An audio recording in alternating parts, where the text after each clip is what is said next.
മേരിക്കുളത്തിന് സമീപം മദ്യലഹരിയിൽ സുഹൃത്തിനെ കൊലപ്പെടുത്തി. ഡോർലാൻഡ് ഭാഗത്ത് താമസിക്കുന്ന റോബിനെയാണ് സുഹൃത്ത് സോജൻ കൊലപ്പെടുത്തിയത്. സോജൻ പോലീസ് കസ്റ്റഡിയിലാണ്. ആൽവിൻ തോമസ് ചേരുന്നു വിവരങ്ങളുമായി. ആൽവിൻ, എന്താണ് ഈ സംഭവത്തിന്റെ വിശദാംശം? വൈകിട്ട് രുചീഷ് ക്രിസ്മസ് ആഘോഷങ്ങളുടെ ഭാഗമായി ഈ രണ്ട് സുഹൃത്തുക്കളും അവിടെ മദ്യപിക്കുന്ന ഒരു സാഹചര്യം ഉണ്ടായെന്നുള്ളതാണ് പോലീസ് പറയുന്നത്. മേരികുളത്തിന് സമീപത്ത് ഡോർലാൻഡ് എന്ന ഭാഗത്തുള്ള രണ്ടുപേരും വാടകയ്ക്ക് താമസിക്കുന്നവരാണ്.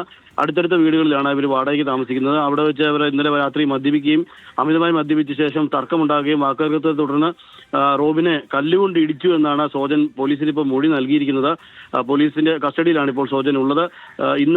ഇന്നലെ രാത്രിയിലാണ് ഈ സംഭവം ഉണ്ടാകുന്നത്. പോലീസ് ഉടൻ തന്നെ സംഭവ സ്ഥലത്ത് നിന്ന് ആളുകൾ അറിയിച്ചതിനെ തുടർന്ന് എത്തിയപ്പോൾ റോബിന്റെ മരണം സംഭവിക്കുകയായിരുന്നു. അതിനുശേഷം മൃതദേഹം ആശുപത്രിയിലേക്ക് മാറ്റി. ഇപ്പോൾ സോജൻ പോലീസിന്റെ കസ്റ്റഡിയിലാണ്. സോജൻ ഇപ്പോഴും മൊഴി നൽകിയത് കല്ലുകൊണ്ട് ഇടിച്ചു, വാക്കുതർക്കത്തെ തുടർന്ന് കല്ലുകൊണ്ട് ഇടിച്ചു എന്നുള്ളതാണ് സോജൻ മൊഴി നൽകിയിട്ടുള്ളത്. 40 വയസ്സുള്ള ആളാണ് റോബിൻ.